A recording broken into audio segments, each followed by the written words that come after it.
যুদ্ধ, পাল্টাপাল্টি মিসাইল হামলায় উত্তপ্ত দুদেশের সীমান্ত। এর মধ্যে পাকিস্তানকে লক্ষ্য করে ভারতের চালানো মিসাইল ভুল করে নিজেদের শহর পাঞ্জাবের অমৃতসরে পড়েছে। বাহ্যিক দৃষ্টিতে দেখলে স্রেফ লক্ষ্যভ্রষ্ট বা নিজেদের ভুল বলে মনে হতে পারে, কিন্তু বিষয়টি এত সরল না। এর পেছনে আছে আরো গভীর কিছু ঘটনা।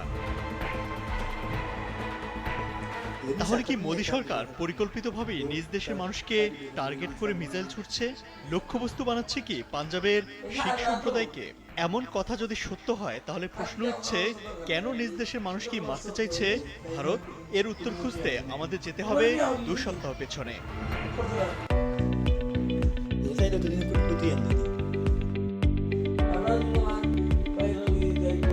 চলমান ভারত পাকিস্তান উত্তেজনার মধ্যে ভারতের চিরপ্রতিদ্বন্দ্বী পাকিস্তানের প্রতি প্রকাশ্যে সমর্থন জানিয়েছিলেন খালিস্তান আন্দোলনের নেতা গুরুপদ ওয়ান্ত সিং পান্নু।